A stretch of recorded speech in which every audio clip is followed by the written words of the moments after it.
بسم اللہ الرحمن الرحیم۔ رب ذوالجلال کے بابرکت نام سے شروع کرتا ہوں جو دلوں کے راز خوب جانتا ہے۔ ایک مرتبہ پھر آپ تمام دوستوں کو روہیل وائس چینل میں دل کی گہرائیوں سے خوش آمدید اور خلوص بھرا سلام۔ ناظرین، کہانیوں کے سفر میں ایک اور کہانی پیش خدمت ہے۔ تاریخ کے صفحات میں ایسے کئی کردار ہیں جنہوں نے اپنے اعمال سے دنیا کو متاثر کیا، لیکن کچھ شخصیات ایسی ہیں جن کے ذکر کے بغیر سخاوت اور عظمت کی کہانی مکمل نہیں ہوتی۔ ان میں سے ایک نام حاتم طائی کا ہے، جو اپنی سخاوت، مہمان نوازی اور انسان دوستی کی وجہ سے ہمیشہ یاد رکھا جائے گا۔ کیا آپ نے کبھی ایسے شخص کے بارے میں سوچا ہے جو اپنی خوشحالی کو دوسروں کے لیے وقف کر دے؟ حاتم طائی کا کردار ہمیں سبق دیتا ہے کہ انسان اور ایثار کے حقیقی معنی کیا ہیں۔ ان کے دلکش واقعات، ان کی بے لوث قربانیاں اور ان کے منفرد انداز زندگی آج بھی دلوں کو چھو لیتے ہیں۔ چلیں تاریخ کے ان اوراق کو پلٹتے ہیں جہاں حاتم طائی کے کردار کی روشنی سے سخاوت کا ایک نیا باب رقم ہوتا ہے۔ یہ کہانی نہ صرف ان کی عظمت کو بیان کرتی ہے بلکہ ہمیں سبق سکھاتی ہے کہ حقیقی عظمت مال و دولت میں نہیں بلکہ انسانیت کی خدمت میں ہے۔ روایت میں ہے کہ یمن میں ایک قبیلہ آباد تھا جس کا سردار حاتم طائی تھا۔ حاتم طائی کی سخاوت سے دنیا کا کون سا آدمی ایسا ہے جو نا واقف ہے؟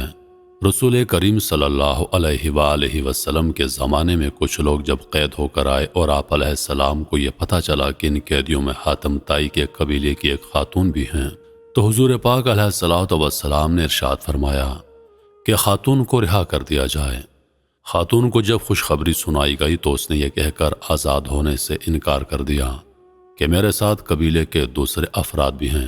آپ علیہ السلام نے پورے قبیلے کو آزاد فرما دیا اور مال غنیمت بھی واپس کر دیا۔ نہ صرف اپنی طرف سے انعام و اکرام سے نوازا بلکہ بنفس نفی سرحد تک چھوڑنے کے لیے تشریف لے گئے۔ حاتم طائی کی سخاوت کے زمانے میں ایک قصہ بیان کیا جاتا ہے کہ روم کے بادشاہ کے دربار میں ایک دن حاتم طائی کی سخاوت کا تذکرہ ہو رہا تھا۔ ایک نے بتایا کہ حاتم طائی کے پاس ایک بہترین عمدہ نسل کا اونٹ ہے جو ہوا کی رفتار سے دوڑتا ہے، خوبصورت اتنا کہ جو بھی اس کو دیکھتا ہے بس دیکھتا رہ جاتا ہے۔ حاتم طائی اور اس کے اونٹ کی تعریف سن کر بادشاہ بولا کہ جب تک کسی آدمی کو آزمایا نہ جائے اس وقت تک اس کے بارے میں کوئی رائے قائم کرنا عقل اور شعور کے خلاف ہے۔ بادشاہ نے وزیر سے کہا کہ تم خود جاؤ اور حاتم طائی کی سخاوت کے بارے میں ہمیں معلومات فراہم کرو اور کسی چیز کا مطالبہ اس سے کرو جو اس کی نظر میں سب سے زیادہ قیمتی ہو۔ دربار میں ایک درباری نے کہا کہ حاتم طائی کے لیے سب سے زیادہ عزیز اور سب سے زیادہ قیمتی اس کا اونٹ ہے۔ بادشاہ کو درباری کی بات پسند آئی اور اس نے وزیر سے کہا کہ تم خود حاتم طائی کے پاس جاؤ اور اس سے وہ اونٹ مانگ لاؤ۔ اگر وہ اونٹ دے دیتا ہے تو حاتم طائی یقیناً سخی ہے۔ روم سے چلا ہوا یہ وفد منزل طے کرتا ہوا رات کے وقت حاتم کے گھر پہنچا۔ جس وقت یہ وفد وہاں پہنچا موسلادھار بارش ہو رہی تھی۔ گھپ اندھیرے میں بادلوں کی گرج ماحول کو خوفناک بنا رہی تھی۔ ایسے خراب موسم میں کسی مہمان کی مہمان نوازی کرنا تو دور کی بات، گھر سے نکلنا بھی ممکن نہیں تھا۔ لیکن حاتم طائی نے میزبانی کا حق ادا کیا اور مہمانوں کے تواضع اور آرام و آسائش کا پورا انتظام کیا۔ دسترخوان پر لذیذ بھنا ہوا گوشت کھا کر مہمان خوش ہو گئے اور انہوں نے اپنے اندر سفر کی تھکان کی جگہ توانائی محسوس کی اور گہری نیند سو گئے۔ صبح کے وقت جب بارش تھم گئی تو ہر چیز دھلی ہوئی اور صاف نظر آ رہی تھی۔ ناشتے کے دوران وزیر نے مہمان نوازی اور اظہار تشکر کے بعد اپنے آنے کا مقصد بیان کیا کہ ہمارے بادشاہ کو آپ کے اونٹ کے بارے میں کچھ بتایا گیا ہے۔ اونٹ کی تعریف سن کر بادشاہ چاہتا ہے کہ آپ اپنا اونٹ بادشاہ سلامت کی خدمت میں نظر کر دیں۔ یہ بات سن کر حاتم طائی افسوس کے ساتھ ہاتھ ملنے لگا اور بہت افسردہ ہو کر بولا، اگر آپ اونٹ ہی لینے آئے تھے تو یہ بات آتے ہی مجھے بتا دینی چاہیے تھی، لیکن اب میں مجبور ہوں اس لیے کہ میرا پیارا اونٹ اس دنیا میں اب نہیں رہا۔ آپ کو پتا ہے کہ پوری رات طوفانی بارش برستی رہی۔ میرے لیے یہ ممکن نہیں تھا کہ چراغاں یا کسی اور جگہ سے کوئی جانور منگوا سکتا، لہٰذا میں نے اپنے اونٹ کو ذبح کر دیا اور اسی کا بھنا ہوا گوشت دسترخوان کی زینت بنا تھا۔ وزیر حاتم طائی کی یہ بات سن کر حیران رہ گیا۔ بادشاہ سلامت کو جب یہ سارا واقعہ جا کر سنایا گیا تو اس نے بھی حاتم طائی کی سخاوت کی بڑی تعریف کی۔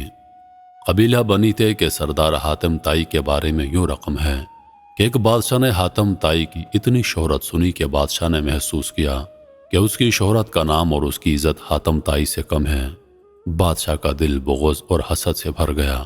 اس کے دل میں یہ وسوسہ آ گیا کہ جب تک حاتم طائی زندہ ہے مجھے حاتم سے زیادہ عزت اور شہرت نہیں مل سکتی۔ شیطانی ذہن کو استعمال کرتے ہوئے اس نے ایک چالاک فساد پسند اور لالچی شخص کو اس بات پر مامور کیا کہ وہ حاتم طائی کو قتل کرے، اس کا سر اٹھا لائے۔ کرائے کا یہ دہشت گرد اور قاتل شخص اپنے ترکش کو تیروں سے بھر کر اور تیز دھار تلوار کو میان میں رکھ کر حاتم طائی کے ملک کی طرف روانہ ہو گیا۔ جب وہ حاتم طائی کے علاقے میں پہنچا تو اس کی ملاقات ایک خوش گفتار، خوش مزاج اور بڑے ہی پرسکون شخص سے ہوئی۔ یہ شخص کرائے کے قاتل کو مسافر سمجھ کر اپنے گھر لے گیا اور ایسے پیار اور خلوص سے اس کی تواضع کی کہ کرائے کا قاتل اس کا گرویدہ ہو گیا۔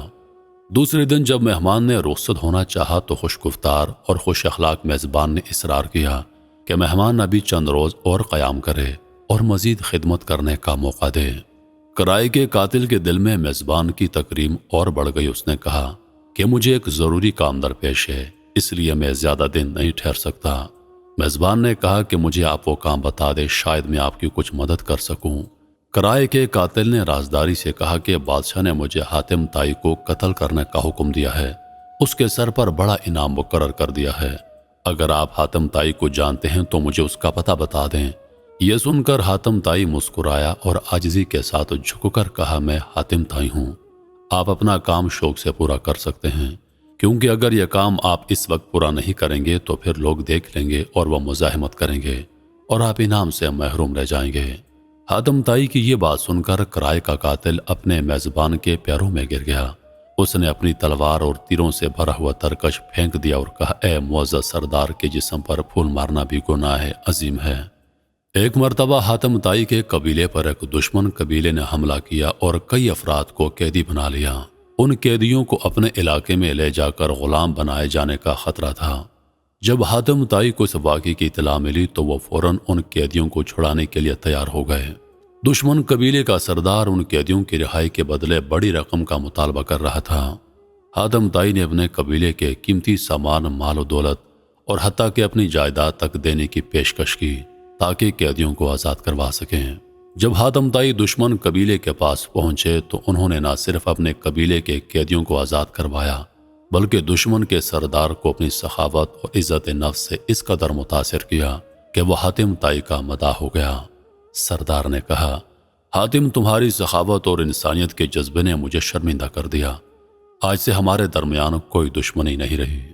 محترم عزیز دوستو، انسان دولت مند بننا چاہتا ہے لیکن سخی نہیں بننا چاہتا۔ کوئی حضرت عثمان غنی رضی اللہ تعالی عنہ کے طرز عمل کو اختیار کرنا نہیں چاہتا۔ میں امید کرتا ہوں کہ ویڈیو آپ دوستوں کو پسند آئی ہوگی۔ سانسوں نے وفا کی تو اگلی بار ایک اور ویڈیو لے کر آپ کی خدمت میں حاضر ہوں گا۔ تب تک کے لیے خدا حافظ۔ اللہ پاک آپ سب کا حافظ و نگہبان۔